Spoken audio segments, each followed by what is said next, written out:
Prêtez attention à ce qui va être dit maintenant, parce que cela peut changer la façon dont vous voyez votre propre vie. Ce qui vous limite le plus aujourd'hui, ce n'est pas ce qui vous est arrivé. Ce n'est pas ce que vous avez perdu, ni ceux qui vous ont blessé, ni le contexte autour de vous. C'est la manière dont tout cela est interprété dans votre esprit. Il existe un dialogue constant qui se déroule en vous, une voix qui vous accompagne en permanence, depuis le moment où vous vous réveillez jusqu'à celui où vous essayez de vous reposer. Elle commente, questionne, anticipe, se souvient. Parfois elle vous protège, et d'autres fois, elle vous freine. Maintenant, réfléchissez calmement. Combien de décisions avez-vous déjà évité de prendre parce que votre esprit vous a convaincu que ce n'était pas encore le moment? Combien de situations avez-vous revécues en restant éveillé jusqu'au beau milieu de la nuit à y penser, alors même que vous ne pouviez plus rien changer à ce qui s'est passé? Cela ne se produit pas par faiblesse, cela se produit parce que cette voix n'a jamais été entraînée. Quand l'esprit n'est pas entraîné, il réagit, amplifie les problèmes, crée des scénarios, vous ramène vers le passé ou vers la peur du futur. Mais cela peut être corrigé, et ce n'est pas une idée nouvelle. C'est un principe qui a déjà été testé dans des situations bien plus difficiles que celles que vous affrontez aujourd'hui. Marc Aurèle, l'un des hommes les plus puissants de son époque, a vécu sous une pression constante, confronté à des guerres, des pertes et des décisions difficiles chaque jour, et pourtant, il est resté stable. Non pas parce que le monde autour de lui était contrôlable, mais parce qu'il a compris quelque chose d'essentiel. La manière dont vous dirigez votre propre esprit définit la manière dont vous affrontez la vie. Dans ses écrits personnels, il ne cherchait pas à enseigner aux autres. Il se rappelait chaque jour comment penser avec clarté, comment ne pas se laisser emporter par l'impulsion, comment maintenir le contrôle intérieur même lorsque tout autour était instable. Et c'est exactement ce type de pratique que vous commencez ici. Rien de complexe, rien de déconnecté de la réalité. Si vous changez la manière dont vous vous parlez, même pendant quelques jours, quelque chose commence à se réorganiser. Les réactions changent, les décisions deviennent plus conscientes, et la manière dont vous faites face aux problèmes change également. Mais cela ne se produit que lorsque cela cesse d'être quelque chose que vous écoutez simplement pour devenir quelque chose que vous appliquez réellement. Alors faites ceci. Si cette idée a du sens pour vous, écrivez « Je prends le contrôle de mon esprit ». Non pas comme un simple commentaire, mais comme une manière de marquer pour vous-même le moment où vous décidez de commencer. Parce que c'est ainsi que le changement commence, de manière simple, consciente et pratique. Réflexion 1. Votre jugement est votre plus grande autorité. Imaginez un instant que vous êtes dans la rue et qu'en prenant votre téléphone pour résoudre quelque chose d'important, vous remarquez que la batterie est sur le point de se décharger. Vous en avez encore besoin, vous êtes en plein milieu de la journée, et immédiatement surgit une pensée automatique. Maintenant, tout va se compliquer, quelle malchance. Vos épaules se tendent, votre respiration change, et votre humeur commence à s'alourdir. Ce n'est pas la batterie qui a changé votre état, c'est le sens que vous avez attribué à ce moment. Maintenant, imaginez une autre personne, dans la même situation, avec le téléphone sur le point de s'éteindre. Elle perçoit le problème, mais pense « D'accord, je vais m'adapter avec ce que j'ai maintenant, et je réglerai ça plus tard. » Elle continue sa journée avec légèreté, en ajustant ce qui est nécessaire, sans transformer cela en un drame intérieur. Quelle est la différence? L'événement est identique. Un téléphone sans batterie, la réalité physique est la même pour les deux. Mais l'expérience intérieure est complètement différente. Et cette différence naît en un seul point, le jugement. C'est l'étiquette que vous donnez à ce qui se passe. C'est la leçon fondamentale que vous devez graver dans votre mémoire. Pendant ces 4 jours, ce ne sont pas les choses qui vous dérangent, mais votre opinion à leur sujet. Votre esprit est une machine à étiqueter. Il ne cesse d'attribuer du sens. Vous classez constamment tout ce que vous voyez comme bon ou mauvais, juste ou injuste, plaisir ou douleur. Et c'est à cet instant, au moment précis où vous étiquetez, que la souffrance commence à se construire. Lorsque vous vous dites « ma journée est ruinée », votre corps réagit comme si c'était réellement le cas. Vous libérez du cortisol, votre rythme cardiaque s'accélère, vous entrez en état d'alerte. Mais observez avec honnêteté, le danger n'est pas dans l'événement, il est dans l'interprétation que vous avez créée à son sujet. La douleur existe, elle fait partie de la vie. Mais sa prolongation, le poids qui traîne pendant des heures ou des jours, est construit par la manière dont vous continuez à nourrir cet événement dans votre esprit. Si vous vous cognez l'orteil, il y aura une douleur physique, biologique. Mais si vous passez les 3 heures suivantes à vous plaindre, à insulter la table, à revivre le moment et à vous considérer comme la personne la plus malchanceuse du monde, cela, c'est de la souffrance. C'est quelque chose que vous ajoutez à votre vie. Vous prenez un événement neutre et vous y injectez du poison émotionnel. Pendant ces 4 jours, votre tâche est de devenir le gardien de votre perception. Vous devez vous surprendre en train de juger. Lorsque votre supérieur vous confronte, votre premier instinct sera de penser « Il ne me fait pas confiance, c'est un problème, je peux perdre mon travail. » Attendez, c'est un jugement, pas un fait. Le fait est, mon supérieur a signalé une erreur dans mon travail. Et ici, il existe une ligne invisible mais décisive. D'un côté se trouve la réalité, de l'autre se trouve l'histoire que vous racontez à son sujet. C'est là que la réalité s'arrête et que commence votre film mental. Vous devez vous parler avec une objectivité presque clinique. Vous devez dépouiller les événements de votre vie de leurs adjectifs dramatiques. Au lieu de penser « j'ai été irrespecté de manière absurde », dites « quelqu'un a dit quelque chose que je n'ai pas aimé ». En faisant cela, vous retirez le poids émotionnel de l'événement. Et lorsque vous retirez ce poids, vous récupérez le contrôle. Récupérez votre souveraineté. Personne ne peut vous faire sentir inférieur, anxieux ou contrarié sans votre consentement implicite. Vous détenez la clé de votre propre paix. Si vous décidez que quelque chose ne vous affecte pas, cela perd son pouvoir sur vous. C'est simple, mais ce n'est pas facile dans la pratique. Cela demande une vigilance constante. Le mantra que vous devez répéter chaque fois que vous sentez votre sang bouillir ou que l'anxiété vous serre la gorge est « ce n'est ni bon ni mauvais, c'est simplement un événement. Je choisis comment y faire face. J'efface le jugement. J'efface le dommage. » Répétez jusqu'à y croire.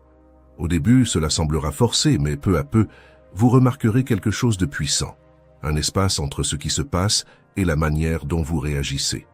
Et c'est dans ce petit espace que réside votre pouvoir. Arrêtez d'être une marionnette des circonstances. Coupez les fils. Si vous éliminez l'opinion selon laquelle vous avez été lésé, le dommage perd sa force. Parce que ce qui n'est pas nourri ne grandit pas. Ne laissez pas votre esprit alimenter le feu des problèmes quotidiens. Maintenez le calme, une lecture précise et la responsabilité sur la manière dont vous répondez à ce que vous vivez. Réflexion 2. Trouvez la paix dans le présent. Votre esprit est un voyageur du temps accro aux catastrophes. Observez-vous maintenant. Il est très probable que votre corps soit assis ici, en train de regarder un écran, dans un endroit relativement sûr, en respirant et avec ses besoins de base satisfaits.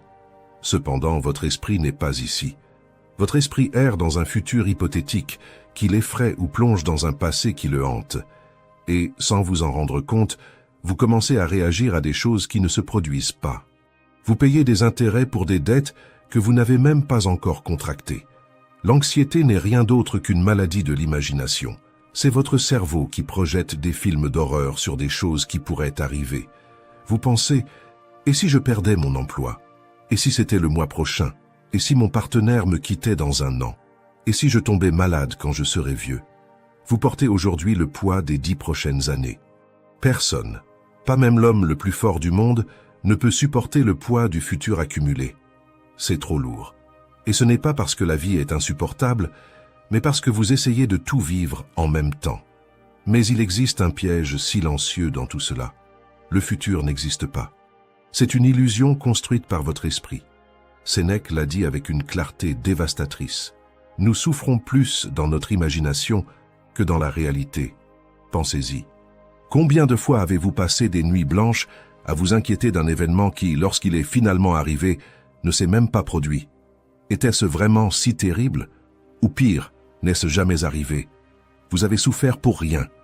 Vous avez livré votre paix à un fantôme. La seule réalité, la seule vérité tangible que vous possédez est ce microseconde précis. Le passé est déjà mort. Vous ne pouvez pas le toucher. Vous ne pouvez pas le changer. Ce sont des cendres. Le futur est incertain et lointain. Vous n'avez que le présent. Et c'est précisément pour cela que le présent ne pèse pas. Parce qu'il ne vient jamais chargé de tout, il vient par fragments. Le présent est toujours supportable. Essayez. Ne vous inquiétez pas de savoir si vous pourrez garder votre emploi toute l'année. Demandez-vous, puis-je supporter cette minute exacte? La réponse est toujours oui. Personne ne s'effondre sous le poids du présent immédiat. Nous nous effondrons lorsque nous essayons de porter le présent et toute la semaine suivante en même temps. Pendant ces 4 jours, je veux que vous utilisiez le présent comme votre bunker, votre abri anti-aérien. Lorsque l'anxiété vous attaque, lorsque vous sentez que le monde s'effondre sur vous, coupez le temps, interrompez le flux de l'anticipation et ramenez tout à un seul point. Découpez la réalité en morceaux d'1 seconde. Ne regardez pas le sommet de la montagne que vous devez gravir. Regardez simplement où vous allez poser le pied sur la prochaine marche, car c'est ainsi que toute traversée réelle se fait. Un pas qui tient dans le moment que vous êtes en train de vivre. Si vous traversez une rupture, ne pensez pas à la façon dont vous allez vivre sans cette personne pour le reste de votre vie. C'est écrasant. Demandez-vous, puis-je respirer maintenant? Puis-je faire un café maintenant? Oui, vous le pouvez. Et ensuite, vous gérez la minute suivante. Vivre ainsi ne signifie pas nier le futur. Cela signifie le gérer à partir du seul point de vue que vous possédez réellement. Le présent, car le futur n'est jamais affronté d'un seul coup. Il arrive toujours déguisé en maintenant. La position de pouvoir que vous occupez est celle-ci. Votre dialogue intérieur doit changer radicalement. Arrêtez d'utiliser le « et si cela arrive » et « si ceci arrive ». Commencez à utiliser le « maintenant ». Chaque fois que votre esprit dérive vers le futur et vous apporte de la peur, ramenez-le avec fermeté et douceur à la fois. Dites à votre esprit « Nous ne sommes pas là-bas, nous sommes ici ». La phrase que vous devez répéter lorsque vous vous sentez étouffé par l'incertitude est celle-ci. Il ne me reste qu'à supporter ce moment. Le passé est mort et le futur n'existe pas. Personne ne perd une autre vie que celle qu'il vit maintenant. Répétez-la comme une prière. Sentez l'angoisse se dissiper. En réduisant le temps au présent, vous réduisez le problème à sa véritable taille. Les problèmes deviennent gérables. L'anxiété, qui semblait auparavant un monstre immense, se transforme en petites tâches simples. Concentrez-vous sur la tâche en cours comme si c'était la seule chose qui existait dans l'univers. Faites-la avec excellence, faites-la avec calme. Si vous apprenez à vivre en compartiment d'une journée ou même d'1 heure, vous devenez résistant. Vous devenez indestructible, parce que le seul endroit où la vie peut vous atteindre est ici et maintenant. Et ici, vous êtes aux commandes. Réflexion 3. Devenez immunisé à l'opinion des autres. C'est l'un des paradoxes les plus ridicules et tragiques de la condition humaine. Nous nous soucions profondément de qui nous sommes, et pourtant, nous valorisons davantage l'opinion des autres que la nôtre. Nous vivons dans une prison construite avec les briques de ce que les autres vont dire. Vous passez des heures à choisir vos vêtements, à éditer vos photos, à surveiller vos mots et à ajuster votre comportement. Non pas parce que vous le voulez, non pas parce que cela représente qui vous êtes, mais parce qu'il existe une peur silencieuse de ne pas être accepté. Vous êtes terrifié à l'idée qu'un inconnu, quelqu'un que vous ne respectez peut-être même pas, puisse avoir une mauvaise impression de vous. Marc Aurèle, l'homme le plus puissant de son époque, s'étonnait de cette contradiction humaine. Il se demandait « Pourquoi accordons-nous tant d'importance aux applaudissements de personnes que nous n'aimons même pas ?» Pensez-y. Si vous connaissiez vraiment la plupart des personnes dont vous cherchez l'approbation, si vous voyiez leurs défauts, leurs insécurités, leurs jugements erronés et leur manque de discernement, chercheriez-vous encore cette validation? Probablement pas. Et pourtant, vous leur donnez quelque chose de bien trop précieux. Le contrôle sur la façon dont vous vous sentez avec vous-même. Vous leur donnez le pouvoir de vous élever avec un compliment ou de vous abattre avec une critique. Et, peu à peu, sans vous en rendre compte, vous externalisez votre estime de vous-même. Vous devenez quelqu'un qui cherche constamment l'attention. Et le pire, c'est que cette quête d'approbation vous éloigne de vous-même. Vous cessez d'être qui vous êtes pour devenir le personnage que vous pensez que les autres veulent voir. Et chaque fois que vous vous ajustez pour entrer dans les attentes des autres, vous vous éloignez de votre propre vérité. Vous vous trahissez pour plaire à la foule, et cette trahison a un prix très élevé. Votre paix intérieure et votre intégrité. Il n'existe pas de paix possible lorsque vous devez jouer un rôle en permanence. La véritable liberté est celle que personne ne peut vous enlever. Elle commence le jour où vous décidez d'avoir votre propre opinion sur vous-même. Vous êtes la seule chose qui compte. Cela ne signifie pas être arrogant ou ignorer les conseils constructifs. Cela signifie avoir un système d'évaluation interne. Si vous savez que vous avez fait ce qui est juste, si vous avez agi avec justice, courage et bonté, qu'importe si le monde vous hue. Les hués parlent d'eux, pas de vous. Leur réaction est le reflet de leur regard, pas de votre valeur. Imaginez que vous êtes un musicien qui a joué une pièce parfaite. Vous n'avez raté aucune note. Vous vous êtes donné entièrement. Mais le public, qui ne comprend rien à la musique, vous hue. Devriez-vous vous sentir mal? Non. Vous savez que la performance était impeccable. Leur ignorance ne change pas la qualité de votre exécution. Leur erreur ne doit pas devenir votre doute. De la même manière, si vous agissez correctement dans votre vie et que quelqu'un vous critique, c'est le problème de cette personne. C'est sa perception, pas votre réalité. Toutes les critiques ne méritent pas d'être absorbées. Certaines doivent simplement être ignorées avec lucidité. Pendant ces 4 jours, vous allez pratiquer l'indifférence sélective. Lorsque quelqu'un vous critique, lorsque vous ressentez une pression sociale, lorsque vous avez peur de vous exposer ou d'être différent, arrêtez-vous. Rappelez-vous que les gens pensent beaucoup moins à vous que vous ne l'imaginez. Chacun est occupé à penser à lui-même, préoccupé par son image et par ce que les autres vont dire. Vous n'êtes pas le centre de leur attention et cela, loin d'être un problème, est votre liberté. Vous êtes libre parce que vous êtes invisible pour la plupart, mais même s'ils vous observent, même s'ils vous jugent, votre posture doit rester intacte. Vous devez développer une carapace solide. Ne laissez pas votre humeur osciller en fonction du climat social. Si l'on vous félicite, ne vous y perdez pas. Si l'on vous critique, ne vous déstabilisez pas, parce que dès que vous dépendez de la réaction des autres, vous perdez le contrôle de vous-même. Lorsque vous ressentez cette peur sociale, ce besoin de vous conformer ou de taire votre vérité pour ne pas déranger, répétez-vous avec conviction. Je n'échangerai pas ma vérité contre l'approbation de qui que ce soit. Ma conscience est mon seul juge et mon seul témoin. Si je suis en paix avec moi-même, le monde peut penser ce qu'il veut. Et cette décision, lorsqu'elle est maintenue, devient une force. Vous cessez d'être un acteur en quête d'applaudissements et vous devenez responsable de votre propre direction. Soyez le réalisateur de votre propre vie. L'opinion des autres est du bruit. Votre conscience est le signal. Suivez toujours ce signal et soyez fidèle à vous-même. Vous devez vous choisir avant toute autre personne. À la fin de la journée, lorsque vous poserez la tête sur l'oreiller, vous serez seul avec vous-même. Assurez-vous d'aimer la personne avec qui vous dormez. Réflexion 4. La dichotomie du contrôle. Nous vivons épuisés, regardez-vous. Observez votre niveau d'énergie mentale à la fin de la journée. Vous êtes épuisé, mais non pas parce que vous avez fait des milliers de choses ou porté des charges lourdes.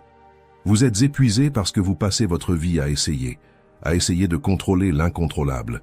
Vous sortez de chez vous pour résoudre un problème simple dans la rue et en chemin, vous remarquez que votre téléphone est déchargé. À cet instant, l'esprit s'emballe. Et si j'ai besoin d'appeler? Et si quelque chose tourne mal? Et maintenant? Le problème n'est pas le téléphone, c'est la tentative de contrôler tout ce qui pourrait en découler. Vous passez la journée anxieux à penser s'il va pleuvoir, si le trafic va avancer, à cause de ce que cette personne a pensé en vous voyant, si l'économie mondiale s'effondre, si votre partenaire a aimé le cadeau. Vous portez sur vos épaules le poids d'un univers qui ne vous appartient pas. L'anxiété, fondamentalement, est une erreur de calcul. C'est l'écart douloureux entre la manière dont vous voulez que le monde soit et la manière dont il est. Le monde fonctionne ainsi. Plus vous essayez de forcer la réalité à correspondre à vos désirs, plus vous souffrez. Et c'est exactement ici qu'apparaît l'outil le plus tranchant de l'arsenal stoïcien, une lame qui coupe l'anxiété à la racine, la dichotomie du contrôle. Vous devez comprendre cela avec une clarté absolue. Dans la vie, il existe 2 catégories de choses, celles qui dépendent de vous et celles qui ne dépendent pas de vous. Ce qui dépend de vous, vos pensées, vos actions, vos intentions, vos valeurs, vos efforts et votre caractère. Cela vous appartient, votre territoire. Là, vous êtes le souverain absolu. Ce qui ne dépend pas de vous, tout le reste, la réputation, la santé, vous pouvez prendre soin de vous et tomber malade quand même. La richesse, le climat, le trafic et surtout les actions et les pensées des autres. Le problème, c'est que vous avez investi votre bonheur dans cette seconde catégorie. Vous avez misé votre paix intérieure sur des choses que vous ne pouvez pas contrôler. C'est comme aller au casino et placer tout votre argent sur un seul numéro à la roulette. C'est un pari perdant. Si votre bonheur dépend de cela, c'est parce que vous misez tout. Si votre paix dépend des performances de votre enfant, vous êtes prisonnier de ce résultat. Si elle dépend du fait que votre voisin ne fasse pas de bruit, vous êtes prisonnier de votre voisin. Et celui qui dépend de l'extérieur pour rester en paix vit dans une vulnérabilité constante. Imaginez-vous comme un archer. Vous avez un arc, une flèche et une cible. Tout ce qui se passe avant de lâcher la flèche dépend de vous. La qualité de l'arc, la tension de la corde, votre posture, votre respiration, votre concentration. C'est là que vous devez concentrer toute votre énergie. Mais au moment précis où la flèche quitte la corde, elle ne vous appartient plus. Le vent peut la dévier, la cible peut bouger, ou quelque chose d'imprévu peut se produire.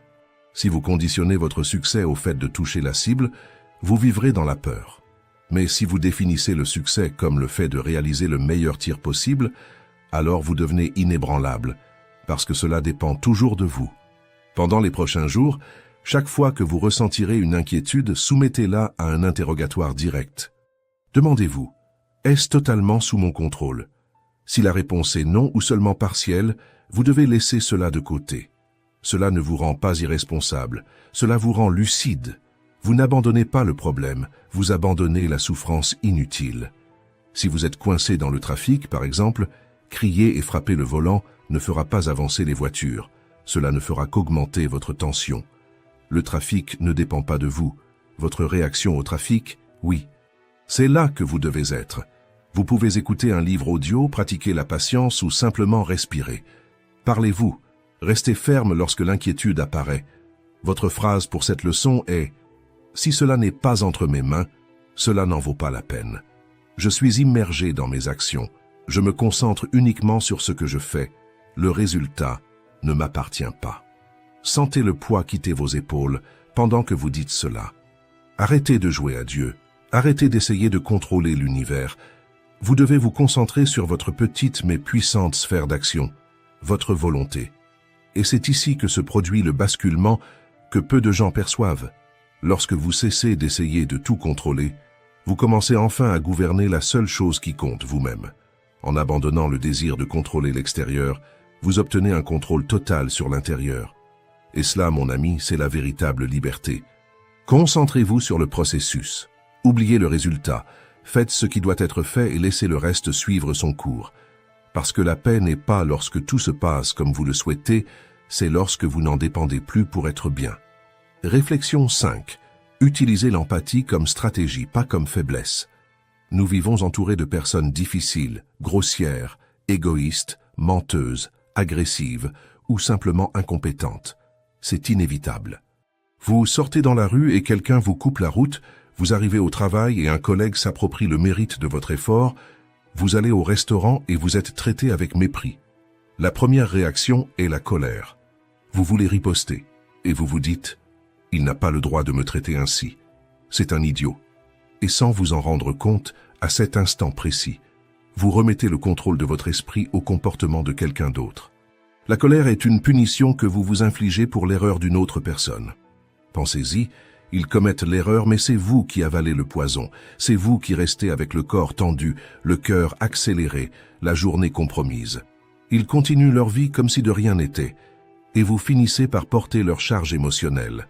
Vous n'avez pas seulement subi l'impact du moment, vous avez décidé de continuer à porter cela. Est-ce que cela a du sens?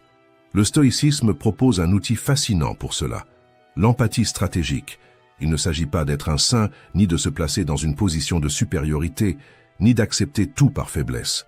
Il s'agit de comprendre l'autre avec clarté pour ne pas se blesser intérieurement. Marc Aurèle se rappelait chaque matin qu'il rencontrerait des personnes indiscrètes, ingrates et arrogantes.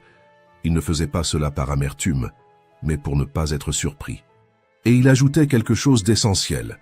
Aucun d'eux ne peut me nuire, car personne ne peut m'impliquer dans la laideur. Il comprenait que les gens ne font pas le mal pour être des méchants dans une histoire, mais parce que, dans leur propre esprit, ils croient agir correctement, ou simplement parce qu'ils sont aveuglés par leur propre ignorance et leur propre douleur. Imaginez que vous marchez et que quelqu'un tousse sur vous parce qu'il est malade. Seriez-vous en colère et crieriez-vous contre cette personne? Probablement pas, vous vous éloigneriez, peut-être ressentiriez-vous de l'inconfort, mais vous comprendriez, cette personne est malade. Maintenant, appliquez la même logique au comportement. Lorsqu'une personne agit avec grossièreté, c'est son caractère qui est malade. Ce sont des patients moraux. Ils font le mal parce qu'ils ne savent pas faire le bien, parce qu'ils ont été formés ainsi ou parce qu'ils portent un poids intérieur si lourd qu'ils débordent sur les autres.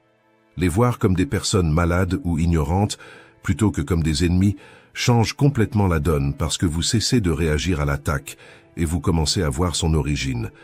Lorsqu'on vous insulte, ne pensez pas « on m'attaque ». Pensez « pauvre de lui ». Quel type d'enfer se déroule dans l'esprit de cette personne pour qu'elle ait besoin d'agir ainsi? Soudain, vous cessez d'être la victime et vous devenez l'observateur. Et celui qui observe avec clarté ne se perd pas dans la réaction, ne prend rien personnellement. Ce que les gens disent parle davantage de leurs propres blessures que de votre caractère. Très souvent, vous êtes simplement l'écran sur lequel ils projettent leur propre chaos. Si vous vous impliquez, discutez ou cherchez la vengeance, vous vous abaissez à leur niveau. Et à ce moment-là, l'erreur n'est plus seulement la leur, elle devient aussi la vôtre. Pendant ces 4 jours, votre défi est de ne pas réagir. Lorsque vous sentez l'étincelle de l'offense apparaître, éteignez-la avec l'eau froide de la compréhension.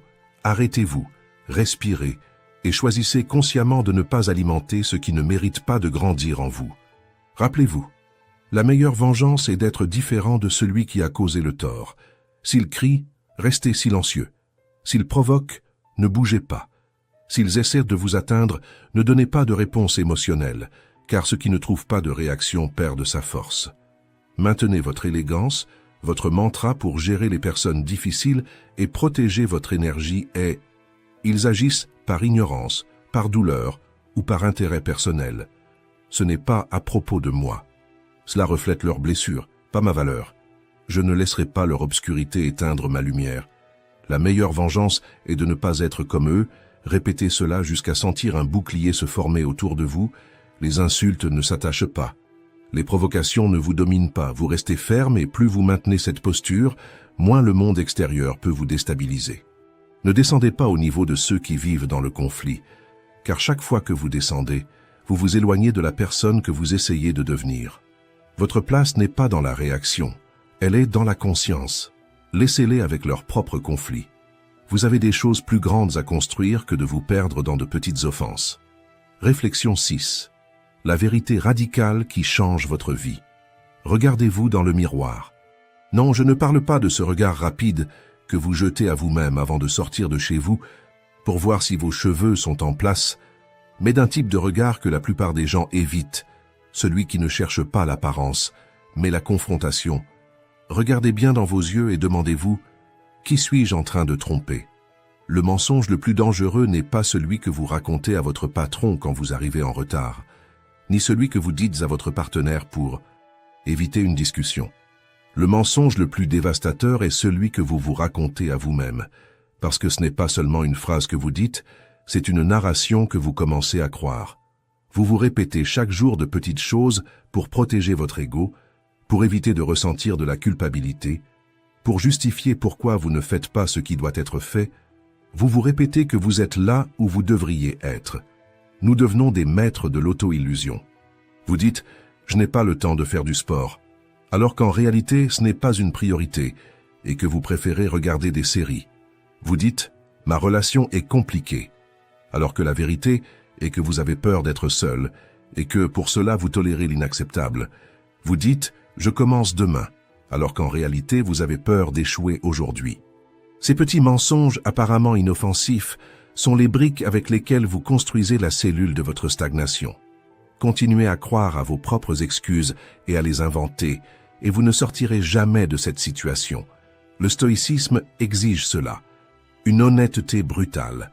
Marc Aurèle a dit « Si quelqu'un peut prouver que j'ai tort, je changerai volontiers, car je cherche la vérité, et la vérité n'a jamais fait de mal à personne. » Observez cette dernière partie. La vérité ne fait pas mal ce qui fait mal. C'est de vivre dans une illusion qui, tôt ou tard, s'effondre.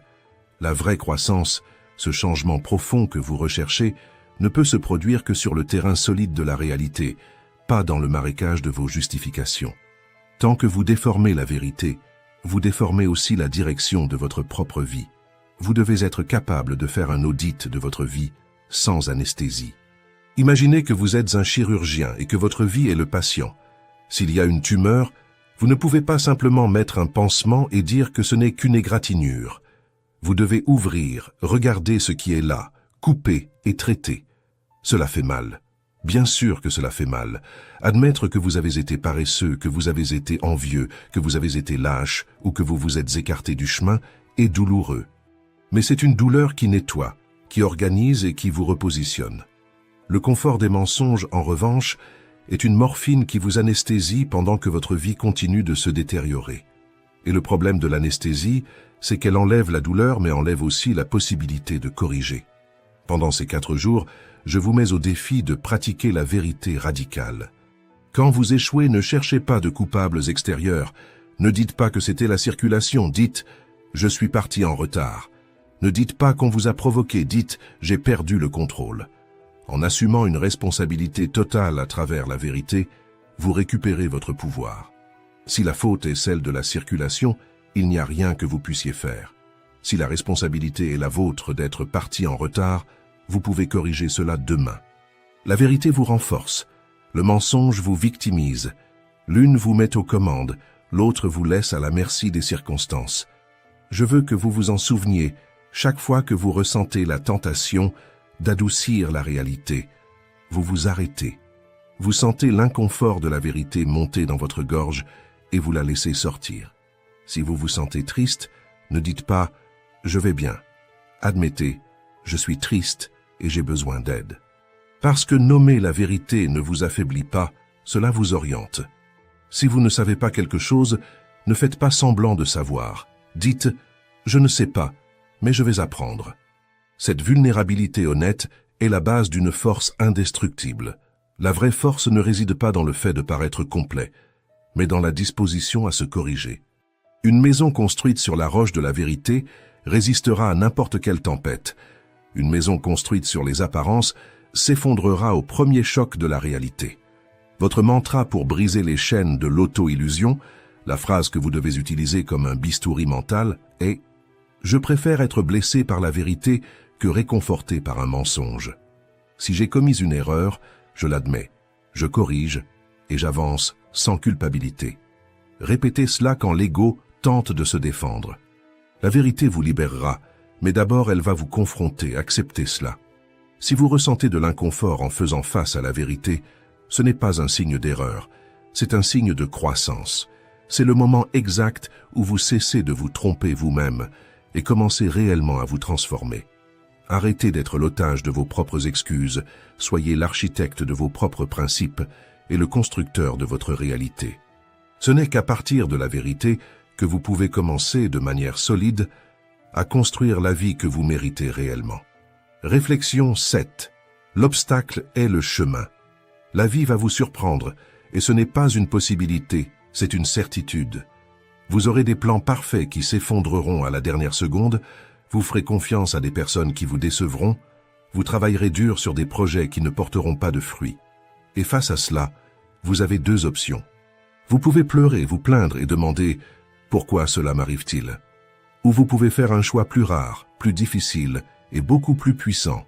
Utilisez ce qui s'est passé en votre faveur. Ou vous pouvez faire ce que faisaient les stoïciens, pratiquer l'alchimie mentale, transformer ce qui semblait être un blocage en matière première pour la croissance. L'adversité est l'or de l'opportunité. La plupart des gens voient les problèmes comme des barrières. Ils voient un mur sur la route et s'arrêtent, font demi-tour ou s'assoient en attendant que quelqu'un le retire. Le stoïcien voit le mur et pense « Parfait, ce mur est ma chance d'apprendre à grimper. Ce mur est ma chance de construire une échelle. Ce mur va me renforcer. » Il ne nie pas la difficulté. Il redéfinit son rôle dans sa propre vie. C'est la philosophie centrale de l'obstacle et le chemin. Marc Aurèle a écrit l'une des phrases les plus puissantes de l'histoire de l'humanité. Ce qui empêche l'action favorise l'action. Ce qui se dresse sur le chemin devient le chemin. Relisez cela. L'obstacle ne vous empêche pas, l'obstacle vous repositionne. C'est une nouvelle direction. Imaginez un feu intense. Si vous y jetez une petite branche, il la consume. Si vous y jetez un tronc énorme, au début il semble que le feu va s'éteindre. Mais très vite il engloutit le bois et le transforme en encore plus de feu. Le feu devient plus grand, plus chaud et plus lumineux, grâce exactement à ce qui semblait devoir l'éteindre. C'est ainsi que vous devez fonctionner, non pas en résistant à l'impact, mais en absorbant et en transformant. Vous devez être ce feu. Tout ce que la vie vous donne doit devenir du combustible. Vous avez perdu votre emploi? Ça fait mal. Oui, mais la douleur n'a pas besoin d'être la fin de l'histoire. Elle peut être le début d'une direction plus alignée.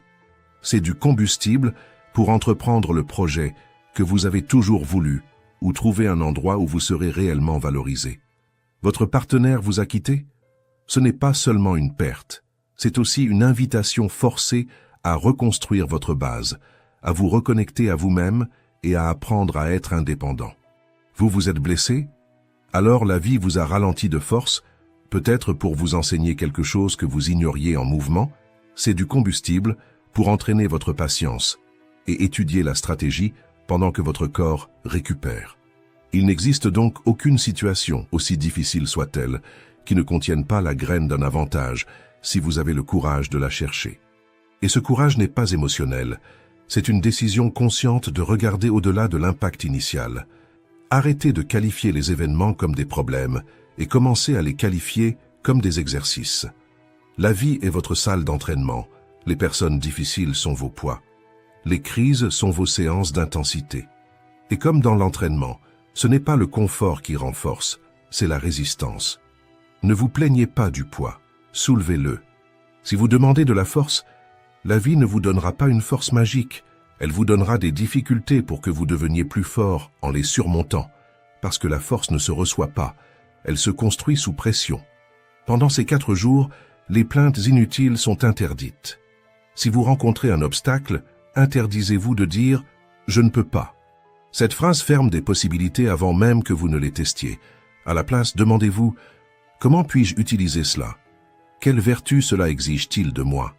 Peut-être de la patience, peut-être de la créativité, peut-être de l'humilité.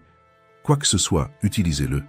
Parce que chaque situation difficile est déjà accompagnée de la compétence qu'elle cherche à développer en vous. Vous n'êtes pas une victime des circonstances. Vous êtes un maître de judo. Utilisez la force du problème contre lui-même. Quand le monde vous ferme une porte, ne restez pas à regarder la poignée. Forcez, contournez, trouvez une autre entrée.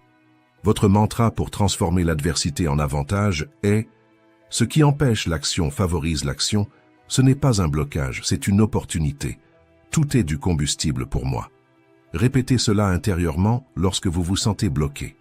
Sentez votre énergie changer. Vous passez de la passivité à l'action dirigée. Vous passez de la réaction à la stratégie. Le mouvement est plus puissant que la frustration prolongée. Le monde appartient à ceux qui sont capables de prendre le chaos et de le transformer en ordre. N'attendez pas les conditions parfaites.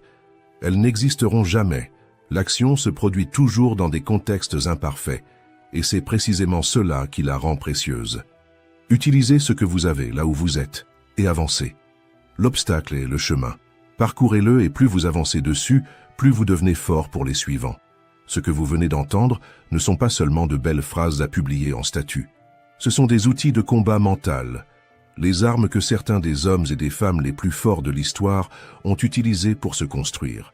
Ce sont 7 réflexions, 7 mantras, 7 clés pour libérer votre esprit. Mais savoir cela est inutile si vous ne l'appliquez pas, parce que la connaissance immobile ne transforme pas, elle illusionne. Si vous quittez cette vidéo et revenez à vous plaindre, à procrastiner, à haïr et à vivre dans la peur, alors cela n'aura été que du divertissement. Et le divertissement ne change pas le destin, la décision le fait. Je sais qu'il existe quelque chose en vous qui se reconnaît dans ce message. Cette philosophie a parlé à une partie de vous qui en a assez de s'auto-saboter et qui veut réellement reprendre le contrôle. Le défi est simple, 4 jours, seulement 96 heures.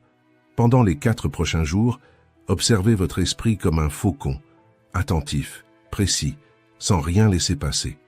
Lorsque la voix négative apparaît, écrasez-la avec l'un de ces mantras. Ne négociez pas, ne discutez pas, interrompez. Lorsque l'anxiété frappe à la porte, n'ouvrez pas. Lorsque la paresse vous invite à arrêter, souvenez-vous, vous êtes en train de construire quelque chose de plus grand que le confort immédiat. Parlez-vous avec respect, autorité et vérité, parce que la manière dont vous vous traitez définit le type de personne que vous devenez. Ne sous-estimez pas le pouvoir de cet exercice. Les neurosciences ont déjà prouvé que le cerveau est plastique. Il se façonne selon la manière dont vous l'utilisez. Autrement dit, vous n'êtes pas figé, vous êtes en entraînement constant. La question est, par vous ou par le hasard? Si vous répétez ces vérités à vous-même chaque jour pendant 4 jours, vous commencerez à créer de nouvelles connexions mentales. Ce qui aujourd'hui demande de l'effort deviendra demain plus naturel, puis finira par faire partie de ce que vous êtes. Et lorsque cela se produit, vous n'avez plus besoin de lutter contre vous-même. Vous commencez à agir en votre faveur. Vous n'êtes plus la même personne qui a commencé cette vidéo, maintenant vous avez les outils. La question est, avez-vous le courage de les utiliser? Parce que connaître le chemin est commun, le parcourir est ce qui sépare l'intention de la transformation. Si vous acceptez le défi, si vous vous engagez à être le maître de votre esprit pendant les 4 prochains jours, laissez un commentaire, écrivez « Mon esprit et mon empire ». Faites-en un engagement public, parce que ce que vous déclarez avec clarté, vous avez tendance à le soutenir avec plus de force. Signez ce contrat avec vous-même, lisez-le, croyez-y et vivez selon lui.